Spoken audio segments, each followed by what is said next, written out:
Spain influenza, ya, atau influenza atau flu Spanyol. Itu terjadi pada tahun tepatnya sekitar bulan April 1918.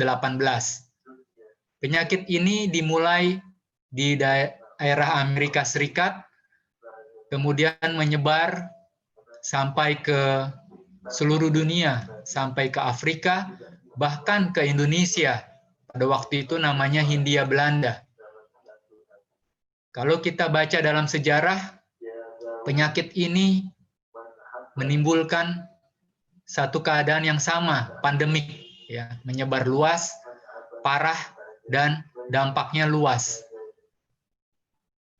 Kurang lebih 1/7 penduduk dunia pada waktu itu terkena penyakit ini. Dan angka kematiannya juga tinggi. Bahkan di Hindia Belanda pada waktu itu, yang penduduknya tidak sebanyak saat ini Indonesia, itu kurang lebih 1 sampai 1,5 juta orang meninggal. Jadi pernah dunia kita mengalami seperti ini. Nah, sejak bulan Maret tahun ini, Organisasi Kesehatan Dunia menyatakan COVID-19 adalah sebagai suatu outbreak atau pandemik, ya, suatu wabah pandemik. Nah, kita akan belajar seberapa atau tingkatan keparahan dari penyakit ini. Sesungguhnya 80% orang yang terinfeksi COVID-19 itu gejalanya ringan sampai sedang, ya, atau bahkan tanpa gejala. Ya. Jadi dari 100 orang yang positif, taruhlah begitu, itu 80 tidak ada gejala atau ringan atau sedang. Ya, artinya di sini dia tidak mengalami itu sampai radang paru-paru, atau kalaupun dia ada pneumonia, tapi itu gejalanya ringan, sedang, tidak sampai sesak, ya. Mungkin ada demam, tapi tidak sampai dia gagal napas, ya. Tidak sampai oksigennya turun, ya. Jadi dia tetap bisa beraktivitas biasa, merasa sehat saja. Itu 80%. 13,8% ini masuk kategori berat. Ya. Jadi sekitar 1 sampai 2 orang dari 10 orang yang terpapar positif, itu 13,8% itu adalah bisa dia kategori berat. Artinya di sini dia mulai ada sesak, ya, napasnya agak sesak. Kemudian kalau diukur saturasi oksigennya itu dia turun. Kalau di ronsen dadanya mungkin sudah ada gambaran bercak-bercak, ya, seperti pecahan kaca itu, ya, seperti itu. Kemudian 6,1% itu jatuh dalam kondisi kritis. Nah, ini yang disebut sebagai sakit kritis adalah dia sudah sampai ke gagal napas, ya. Dia sudah payah, nggak bisa lagi dia mempertahankan napas yang normal, sampai jatuh dalam keadaan gagal organ, baik organ paru-paru, kesadarannya, jantungnya, ginjalnya, sampai multi gagal organ. Itu sudah jatuh dalam keadaan sakit kritis. Ya. Itu 6,1%. Nah, ini yang terpenting adalah bahwa penentu terbesar apakah Anda dan saya itu menjadi sakit atau tidak, itu adalah sistem kekebalan kita masing-masing. Sistem kekebalan Anda dan saya. Itulah yang menjadi penentu terbesar apakah masing-masing kita jadi sakit atau tidak. Nah, dari gambar ini, Bapak Ibu bisa perhatikan satu bentuk piramida atau kerucut, yang mana di bagian bawah itu adalah disebut lifestyle. Ini gambar yang dirancang oleh seorang dokter ahli kesehatan masyarakat, 90% penyakit ya, itu terutama dasarnya atau penyebabnya atau akar masalahnya itu adalah pola hidup atau lifestyle. Ya. Kalau semakin ke puncak, maka itu akan menjadi semakin berat penyakit itu, ya, akut atau berat. Bahkan dia sampai membutuhkan obat-obatan, sampai ke tindakan pembedahan atau tindakan yang invasif. Jadi termasuk pula adalah infeksi yang sedang merajalela pada saat ini, juga erat kaitannya dengan bagaimana pola hidup kita. Seseorang bisa jatuh dalam kondisi kritis sampai dia memerlukan tindakan yang invasif. Ya, ini tindakan yang invasif itu seperti dia masuk ICU misalnya, harus butuh ventilator. Nah, itu adalah dasarnya adalah bagaimana kita pola hidup ini. Ya. Penyebab dan pemulihan, penyembuhan sebagian besar penyakit itu sangat erat kaitannya dengan bagaimana gaya hidup kita masing-masing. Pada malam hari ini dan malam-malam berikutnya, selama 3 malam ini, kita akan mempelajari prinsip pola hidup tadi, lifestyle, yang kami beri judul atau akronimnya, singkatannya adalah hidup sehat, supaya mudah diingat. Hidup sehat. Pola hidup sehat ini adalah yang utama di dalam perlindungan diri kita. Singkatan dari H itu adalah hati yang gembira. I, istirahat yang cukup. D, diet yang seimbang. U, udara segar. P, pengendalian diri. Baru kata yang kedua, sehat. Singkatan dari S, sinar matahari. E, energik berolahraga. H, hubungan sosial yang sehat. A, air minum yang cukup. Dan T, Tuhan yang terutama. Kita mulai dari prinsip yang pertama adalah hati yang gembira. Perhatikan tulisan yang pernah ditulis Ellen G. White dalam buku Hidup yang Terbaik. Semangat, pengharapan, iman, kasih, semuanya meningkatkan kesehatan dan memperpanjang umur. Pikiran yang puas, semangat yang gembira, merupakan kesehatan bagi tubuh dan kekuatan bagi jiwa. Jadi semangat, pengharapan, iman, kasih, itu semuanya meningkatkan kesehatan. Pikiran yang puas, semangat yang gembira. Raja Soleman menulis, hati yang gembira adalah obat yang manjur, tetapi semangat yang patah mengeringkan tulang. Ya, jadi obat yang manjur bukan pil, tablet, antivirus dan sebagainya, tidak ada itu ya. Tapi justru dinyatakan oleh orang yang berhikmat ini adalah hati yang gembira adalah obat yang manjur. Nah, inilah hal-hal yang seringkali merusak daya hidup kita. Apa saja? Kesedihan, kegelisahan, rasa tidak puas, penyesalan yang dalam, rasa bersalah, ketidakpercayaan, semuanya cenderung merusak daya hidup dan mengundang kerusakan dan kematian. Jadi kita jauhkan ini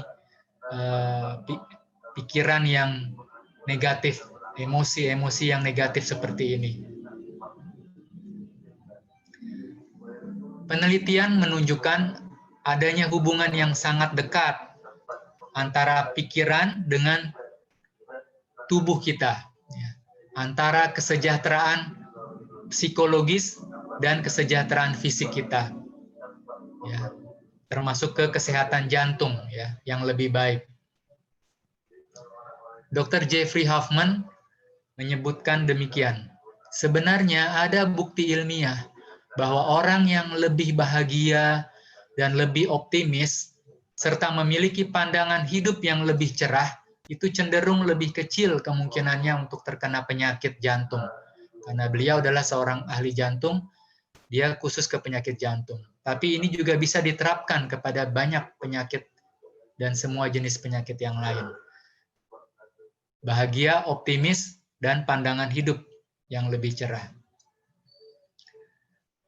Dr. Laura Kapsensky juga demikian ya, menyatakan bahwa orang yang memiliki kesejahteraan psikologis lebih tinggi cenderung berperilaku sehat, terutama melakukan lebih banyak aktivitas fisik dan makan makanan yang lebih sehat, dan mereka cenderung tidak merokok. Orang yang lebih bahagia cenderung memiliki hubungan sosial yang lebih baik, dan itu terkait dengan kesehatan jantung yang lebih baik. Dan mereka lebih baik dalam mengatur emosi, sehingga mereka mampu mengelola stres lebih baik. Jadi Bapak Ibu sekalian, dari pernyataan dokter ini, orang yang pikirannya positif tadi, hati yang gembira, psikologisnya sehat, sejahtera, itu juga akan mengikuti yang lain, faktor gaya hidup yang lain. Perilaku sehatnya juga ada. Ya, dia lebih giat aktivitas fisik, pilihan makanannya sehat, dia tidak mau itu hal-hal yang berbahaya bagi kesehatannya seperti rokok, dia punya hubungan sosial yang lebih baik, dia bisa mengatur tekanan-tekanan dalam hidup ini, stresnya itu bisa dimanajemen dengan lebih baik. Dalam studi beliau yang pernah dimuat di Journal American Medical Association, menyebutkan mengaitkan pola pikir optimis dengan risiko serangan jantung dan stroke yang lebih rendah, serta risiko kematian yang lebih rendah. Kesimpulannya adalah, mengembangkan pola pikir yang optimis bisa menjadi pengobatan pencegahan yang baik. Jadi, ternyata segala sesuatu itu lebih banyak sumbernya dari pikiran kita juga. Ya. Bahkan 90% tadi, penyakit itu asal-muasalnya adalah dari pola pikir kita. Nah, bagaimana meningkatkan keadaan psikologis kita? Memang tidak ada solusi yang cepat dan cocok untuk semua. Ya. Setiap orang, masing-masing kita perlu mencari tahu apa sih yang berhasil untuk kita. Bagaimana kita menjaga kesehatan mental kita, sebagaimana kita menjaga kesehatan fisik masing-masing. Lebih mudah memang mengucapkan daripada melakukannya.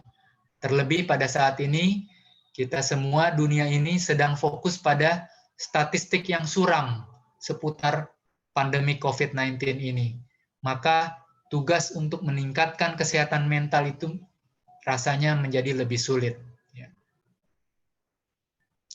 Nah, ini ada salah satu tips bagaimana menyebarkan kebahagiaan itu adalah di tengah pembatasan sosial, dan semakin maraknya media sosial dan tinggal di rumah ini, maka media seperti telepon seluler, online, ya, seperti aplikasi saat ini, itu menjadi cara bagaimana kita saling berinteraksi secara sosial.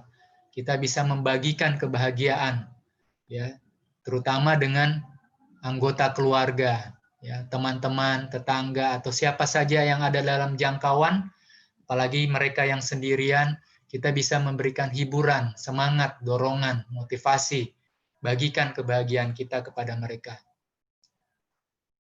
Kenyataannya adalah banyak orang yang hidup dalam keadaan yang sangat sulit saat ini. Adalah satu naif atau sembrono saja kalau kita hanya bisa bilang, berbahagialah ya, berbahagia. Itu hanya kata-kata. Nah, bagaimana caranya adalah kita temukan hal-hal yang sederhana, cara-cara yang kecil. Bagaimana kita meningkatkan kemampuan mereka untuk melihat dunia ini dengan cara yang lebih positif. Ya, itu akan sangat bermanfaat bagi kesehatan mereka. Misalnya orang tua kita hobinya dia menanam, berkebun di polybag atau di pot. Kita bisa tanyakan bagaimana Pa, hasil kebunnya sudah bisa ada yang dipanen atau belum. Nah, pokoknya katakan saja hal-hal kecil sekalipun yang bisa membangkitkan perasaan positif untuk melihat dunia ini dengan lebih baik. Nah, ini adalah salah satu contoh bagaimana kita mengembangkan hobi kita supaya hati kita tetap ada rasa gembira melihat dunia ini dengan lebih baik. Ya, bertanam ya. Ini saya pribadi hobi bertanam. Jadi saya tanam cabai ya. Dari bibit sampai dia mulai sekian ini, siram setiap hari, lihat pertumbuhannya, hijaunya ya. Bagi Anda yang hobi ikan hias atau binatang peliharaan yang lain, lakukan. Itu mendatangkan kegembiraan. Tanaman obat, ya, silakan. Apa saja yang bisa dilakukan. Binatang peliharaan yang mendatangkan kesenangan, ya, bermain. Bagikan hadiah, kirim lewat pos, ya, kepada siapa saja yang mau, yang kita bisa jangkau. Nah, sekarang yang kedua adalah istirahat yang cukup. Dari grafik ini kita lihat bahwa kadar melatonin itu adalah satu hormon yang dihasilkan pada waktu kita tidur, itu dimulai pada saat kegelapan, Bapak Ibu sekalian. Ketika hari mulai gelap, maghrib ya, matahari terbenam, dan dia puncaknya sampai jam 2 pagi, itu adalah kadar puncak, dan dia mulai turun sampai jam 7 pagi bangun. Jadi kita usahakan tidur itu adalah sebelum tengah malam. Kira-kira jam 10 malam itu paling tidak kita sudah terlelap tidur. Ya. Dan kita bangun pagi-pagi. Riset menunjukkan rata-rata orang melakukan terbaik itu adalah 7-8 jam tidur setiap harinya. Melatonin tadi adalah satu alat yang Tuhan sudah sediakan, dihasilkan oleh tubuh kita.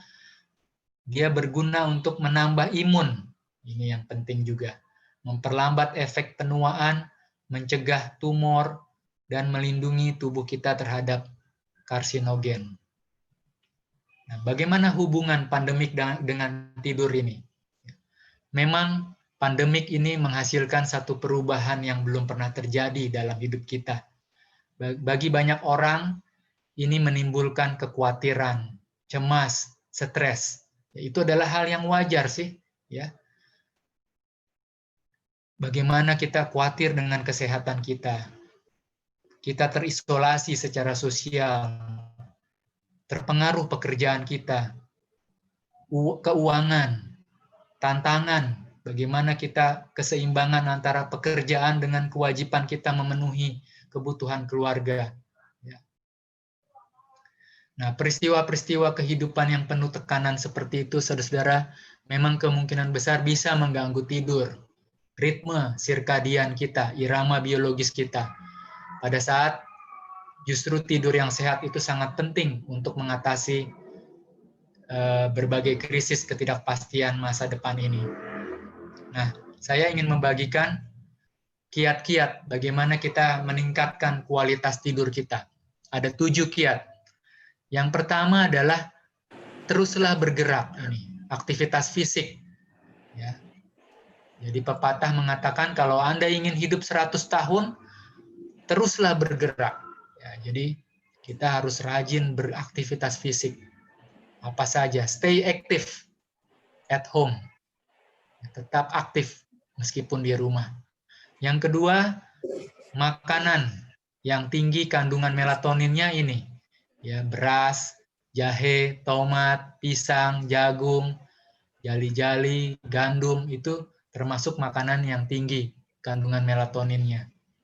Yang ketiga, hindari bahan-bahan yang mengganggu tidur, seperti kafein pada kopi, alkohol, tembakau, rokok. Ya.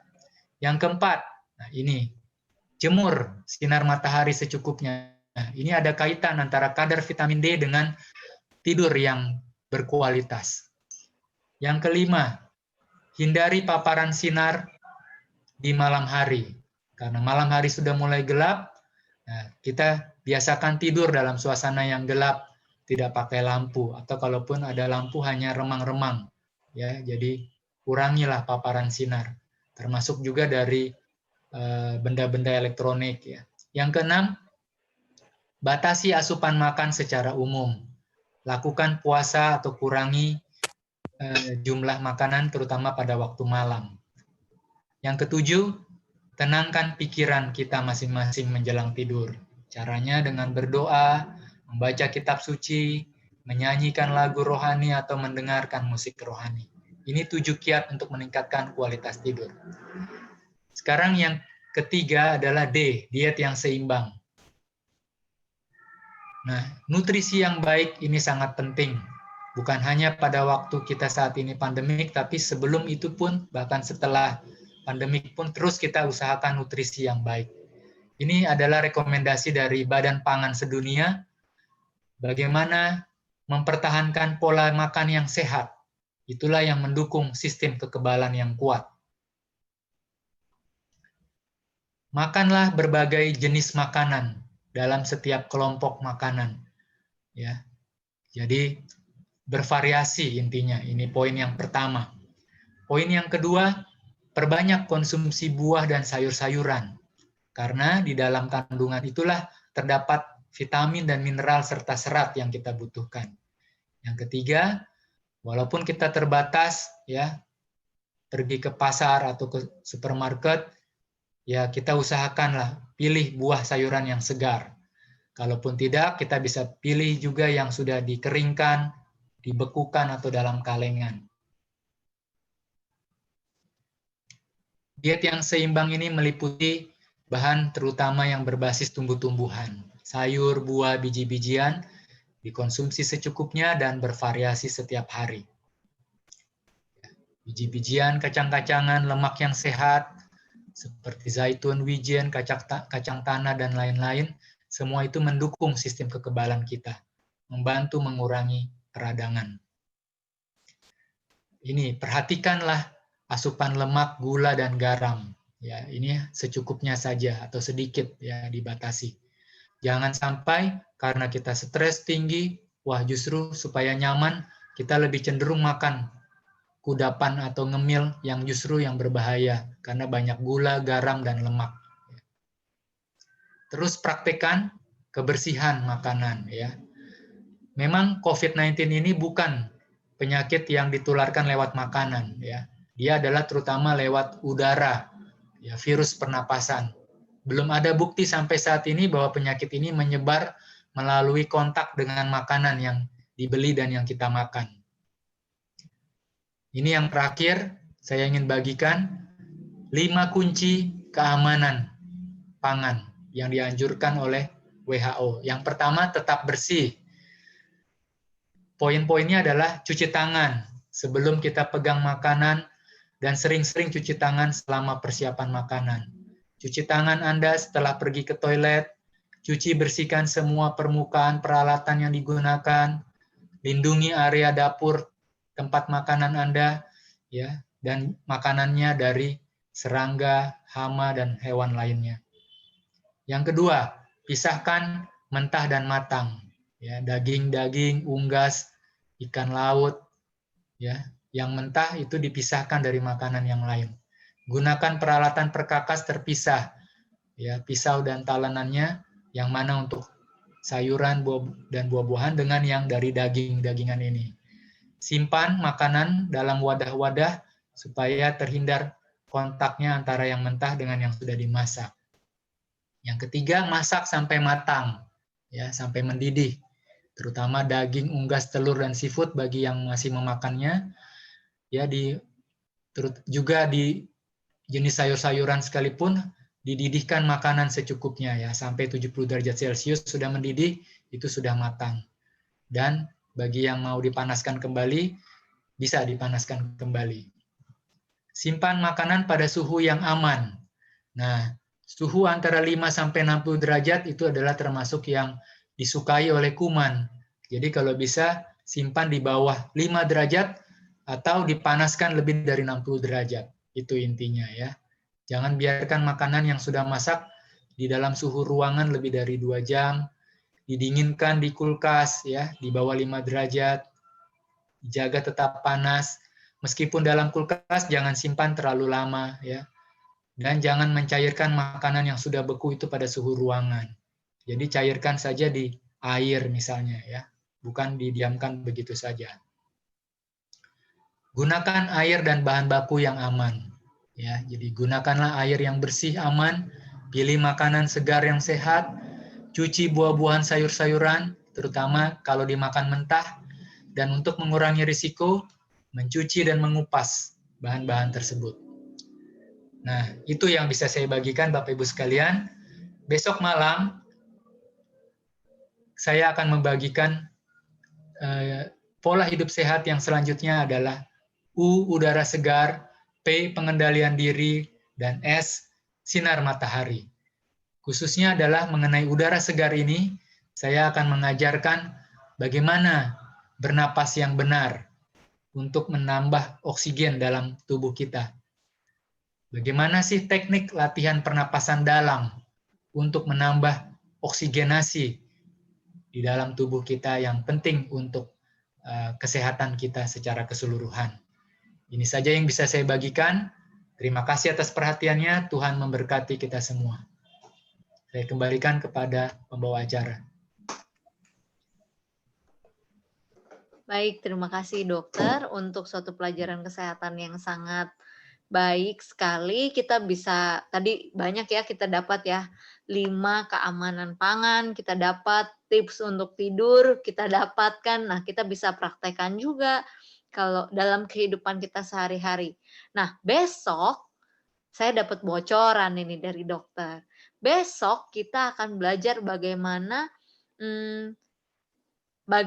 relaksasi nafas. Nah, jadi belajar bagaimana relaksasi nafas. Selama ini kan kita mungkin kalau keluar pakai masker gitu ya, atau kita di rumah terus, sirkulasi udaranya kurang bagus. Nah, kita akan belajar besok bagaimana cara bernafas dengan baik dan optimal. Jadi paru-paru kita tetap sehat nantinya. Oke, saat ini kita akan mendengarkan lagu spesial yang akan dibawakan oleh Rio Febrian.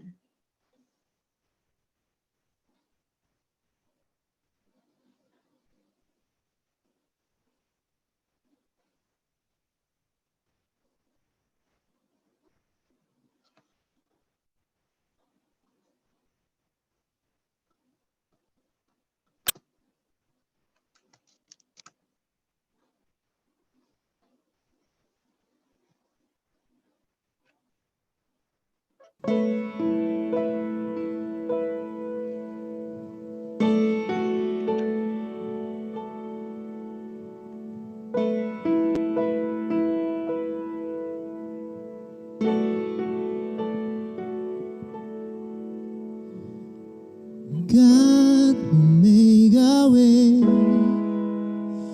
where there seems to be no way. He works in ways we cannot see. He will make a way for me. He will be my guide. Hold me closely to his side. With love and strength for each new day, he will make a way.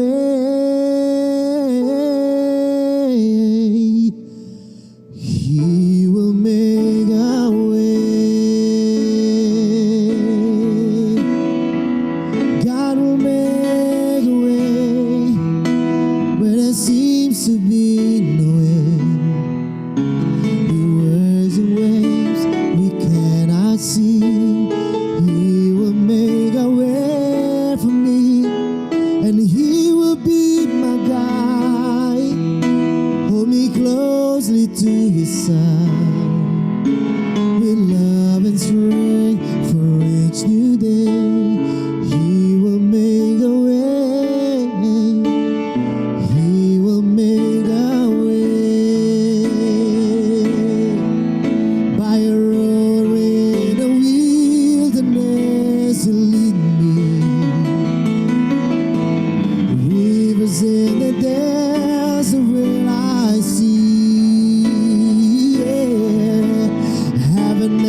'cause He will make a way.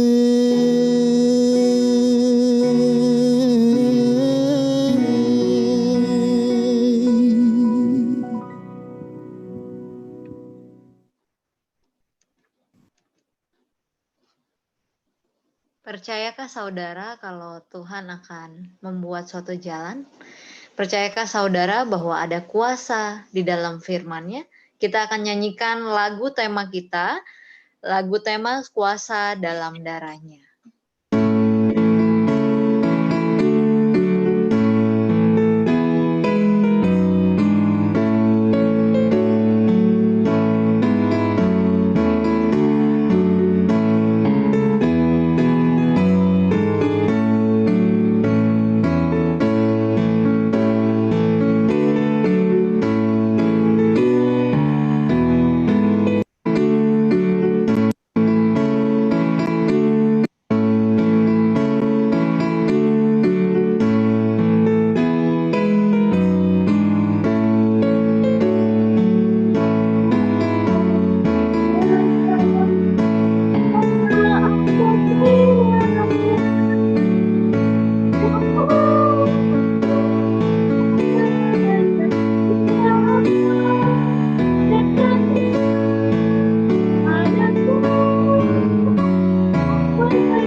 Kita akan mendengarkan firman Tuhan yang akan dibawakan oleh Pendeta Harley. Ada kuasa dalam firman-Nya.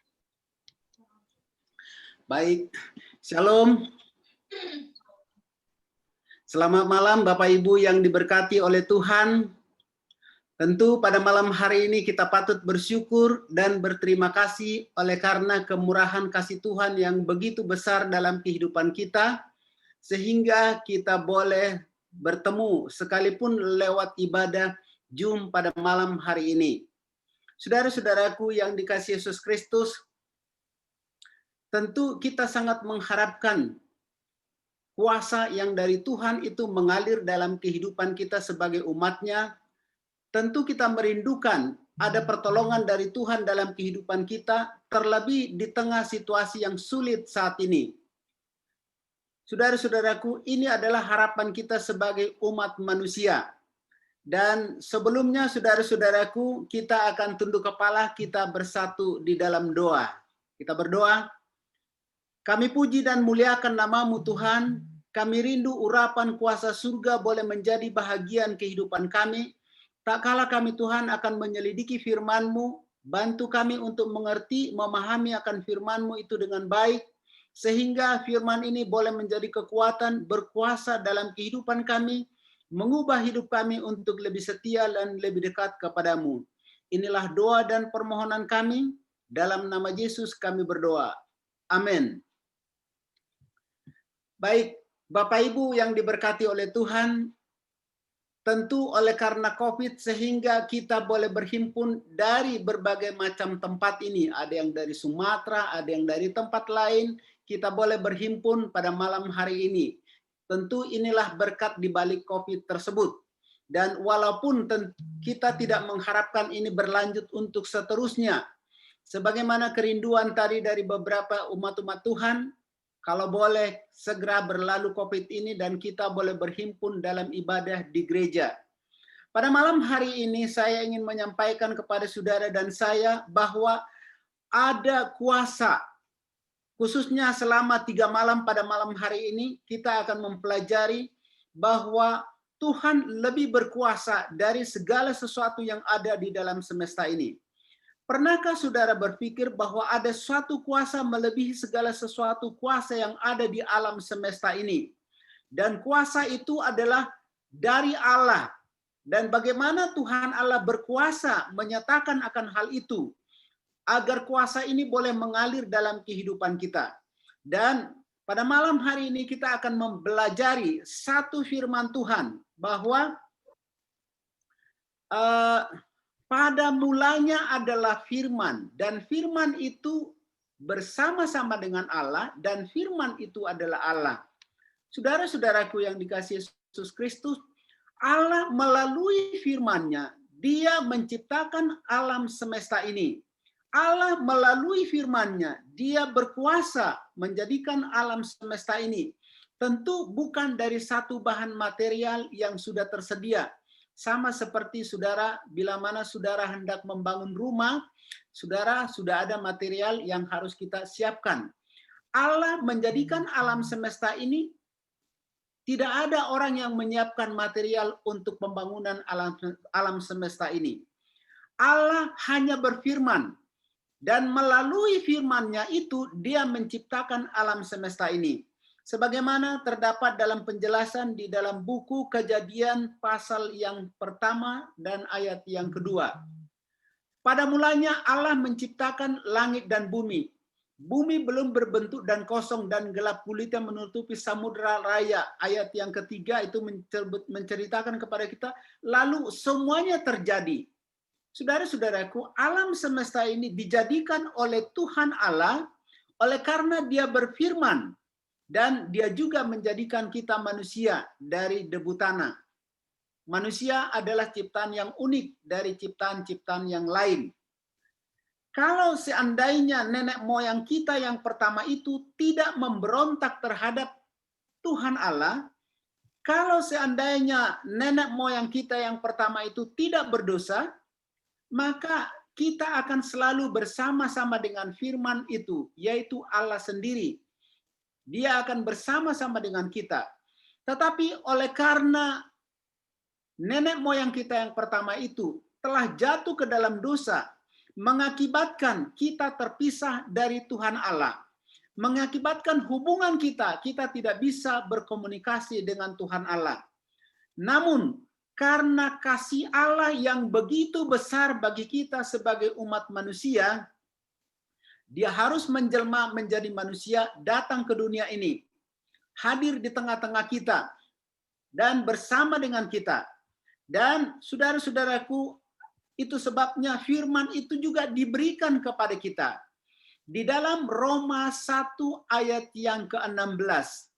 Roma 1 ayat yang ke-16 mengatakan, sebab aku mempunyai keyakinan yang kokoh dalam Injil, karena Injil adalah kekuatan Allah yang menyelamatkan setiap orang percaya.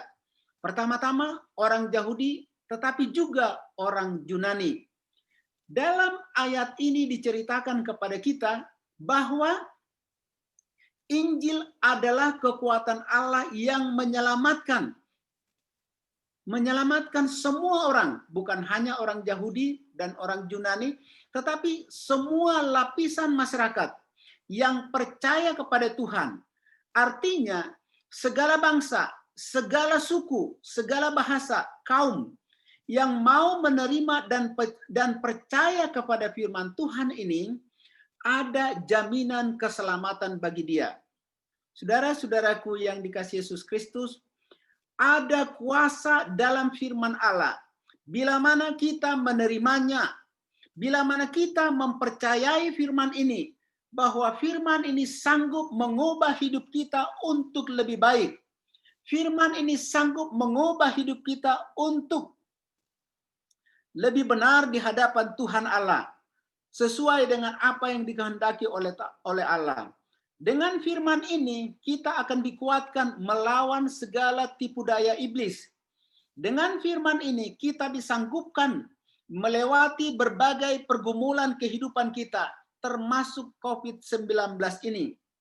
Firman Tuhan ini sanggup mengubah hidup kita untuk lebih baik dalam masyarakat, dalam berperilaku satu dengan yang lain. Tentu, bila mana kita membuka Alkitab kita di dalam 1 Tesalonika 5 ayat yang pertama ditandaskan di sana, sebab Injil yang kami beritakan bukan disampaikan kepada kamu dengan kata-kata saja, tetapi dengan kekuatan Roh Kudus, dengan suatu kepastian yang kokoh.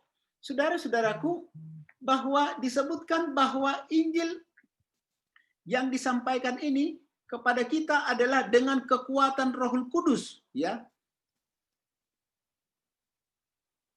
Dan ada jaminan, ada satu hal yang dijanjikan oleh firman Tuhan dalam kehidupan kita.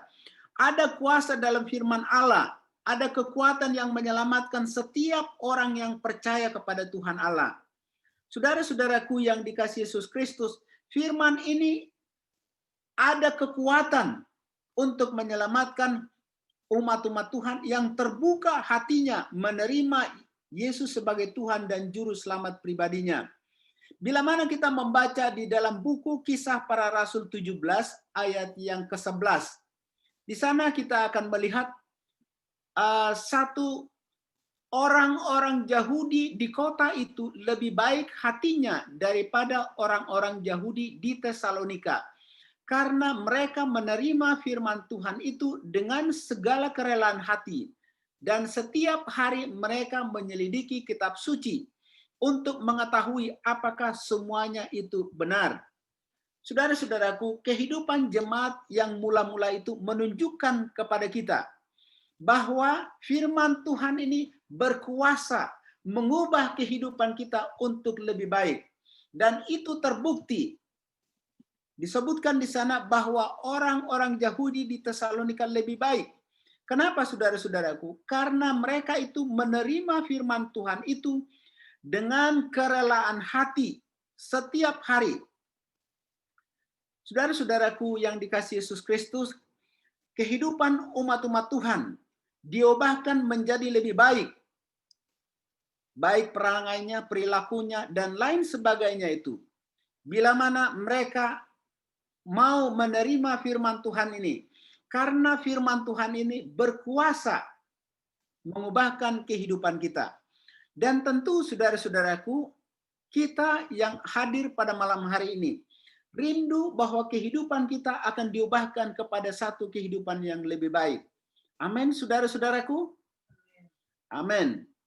Ada satu kisah di satu kepulauan di Pasifik Selatan pada saat itu, di mana di Pasifik Selatan ini terkenal penduduknya dengan orang-orang yang disebut dengan kanibal. Pada suatu hari, seorang perwira tentara Inggris yang bertugas di daerah itu mendapati seorang kepala desa ataupun kepala suku yang sudah ubanan sedang membaca sebuah buku dalam gubuknya. Perwira Inggris itu berkata, "Sedang apa, Pak Tua?" Pak Tua itu mengatakan, "Saya sedang membaca buku Allah." Dan perwira itu berkata, "Rupanya Bapak sudah ketinggalan zaman. Bahwa buku itu sesungguhnya adalah berisi dongeng-dongeng, nggak bisa dipercaya. Di negeri saya, kami tidak lagi mempercayai akan kitab itu. Karena lebih banyak itu dongeng-dongeng belaka." Saudara-saudara, boleh tahu apa yang terjadi dengan kakek tua itu? Lalu kepala desa itu berdiam sejenak lalu menjawab. Dia katakan kepada perwira itu, "Mungkin benar di tempat Tuan, tetapi satu hal yang mau saya sampaikan kepada saudara ialah sebelum saya membaca buku ini, sesungguhnya kami ini adalah orang-orang pemakan daging atau pemakan yang disebut dengan kanibal. Dan kami paling senang memakan daging orang yang berkulit putih seperti Anda." Saudara boleh bayangkan apa yang terjadi pada saat itu? Tentu perwira itu akan pucat dia. Dia katakan, "Apakah lebih baik bagi kami membuang buku ini atau kami memakan Bapak?" katanya. Dan perwira itu mengatakan kepada kakek itu mengatakan, "Silakan lanjutkan. Buku itu sangat bermanfaat. Buku itu sangat berkuasa untuk mengubah kehidupan umat manusia." Saudara-saudaraku yang dikasihi Yesus Kristus, ada kuasa dalam firman Tuhan ini yang sanggup mengubah kehidupan kita, yang sanggup menjadikan kehidupan kita untuk lebih baik ke depan ini. Firman Tuhan ini dapat mengubah hidup umat-umat Tuhan yang mau menerimanya dengan baik, serta menghidupkannya dalam kehidupan sehari-hari. ada kuasa dalam firman ini. Sekalipun ada upaya orang untuk melemahkan, sekalipun ada upaya orang untuk melenyapkan akan firman ini, Tuhan Allah tetap memelihara akan firman-Nya ini, menjagai akan firman-Nya ini. Sebagaimana tertulis di dalam Matius 5 ayat yang ke-18. Disebutkan di sana,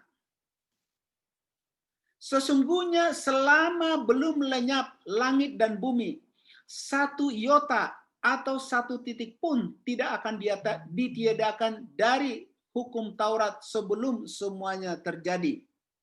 Saudara-saudaraku yang dikasihi Yesus Kristus, satu iota ataupun satu titik tidak ada yang ditiadakan dari firman Allah ini. Firman Tuhan Allah selalu menjaga, memelihara untuk menjadi pedoman bagi hidup umat manusia. Di dalam 1 Petrus 1 ayat yang ke-24 juga menyatakan hal yang sama. Semua yang hidup seperti rumput dan segala kemuliaannya seperti rumput, rumput-rumput menjadi kering dan bunga-bunga menjadi gugur. Tetapi firman Tuhan kekal untuk selama-lamanya. Saudara-saudaraku yang dikasihi Yesus Kristus, bahwa firman Tuhan ini kekal untuk selama-lamanya, abadi dalam kehidupan kita. Dan firman Tuhan ini akan menjadi satu landasan iman umat-umat Tuhan. Firman Tuhan ini di dalam Yohanes 17 ayat yang ke-17 mengatakan, kuduskanlah mereka dalam kebenaran, firman-Mu adalah kebenaran. Saudara-saudaraku, firman Tuhan ini adalah standar ukuran kebenaran bagi umat-umat Tuhan. Disebutkan di sana, kuduskanlah mereka dalam kebenaran, firman-Mu adalah kebenaran. Bila mana kita rindu untuk hidup kudus, bila mana kita rindu untuk lebih baik dalam kebenaran ini, maka jawabannya adalah firman Tuhan ini. Tentu hidup kerohanian kita harus setuju atau sesuai dengan apa yang tertulis di dalam firman Tuhan ini. Bukan kata orang atau bukan kata pendeta. Landasan iman kita harus didasari kepada firman Tuhan. Bila landasan iman kerohanian kita tidak didasari kepada firman Tuhan ini, maka apa yang dijanjikan oleh firman Tuhan, kehidupan kekal itu, Injil itu, tidak akan bermanfaat kepada kita kalau kita tidak melakukannya sesuai dengan firman Tuhan. Sebab ada tertulis di dalam Matius 7 ayat 21. Ayat ini mengatakan,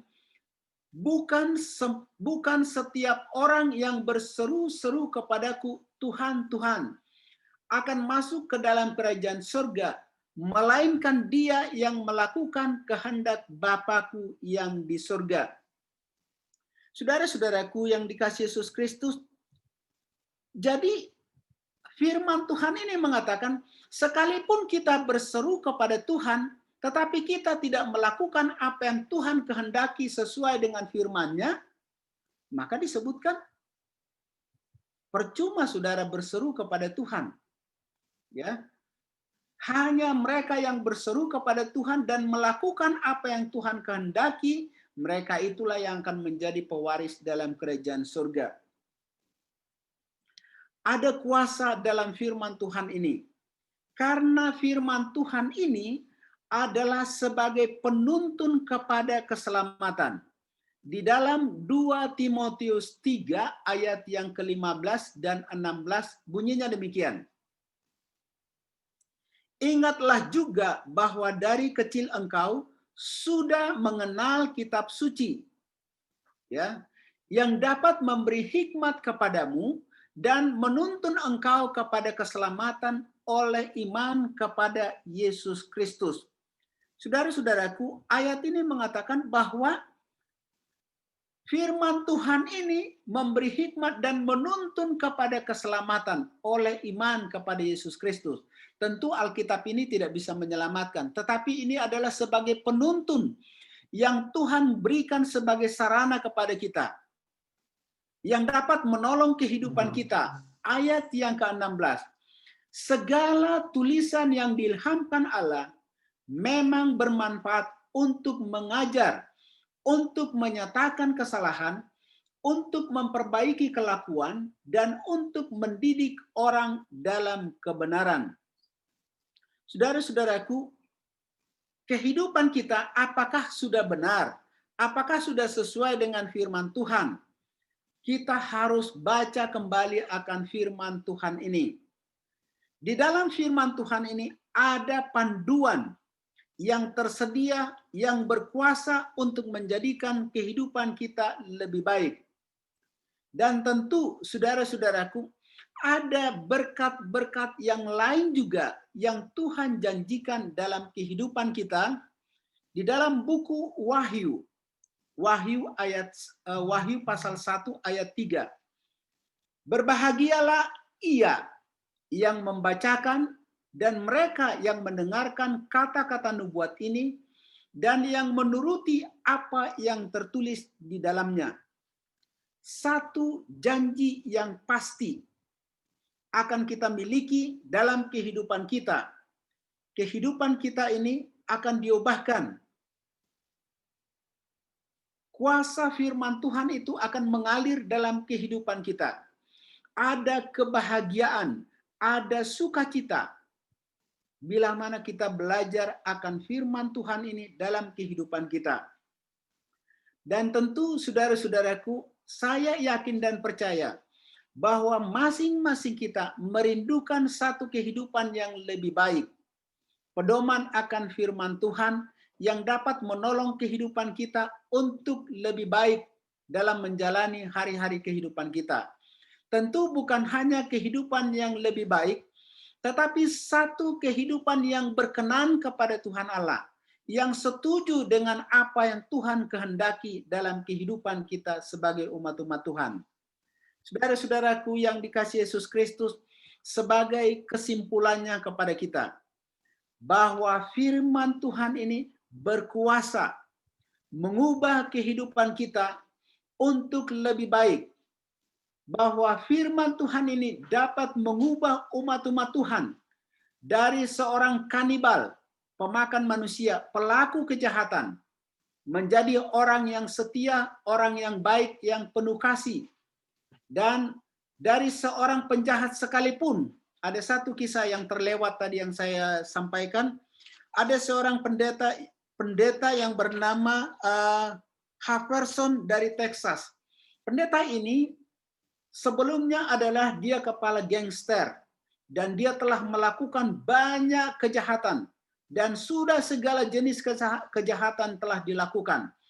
Karena dia sudah melakukan berbagai jenis kejahatan, akhirnya dia, saudara-saudaraku, sudah bosan dengan kejahatan yang dilakukan itu.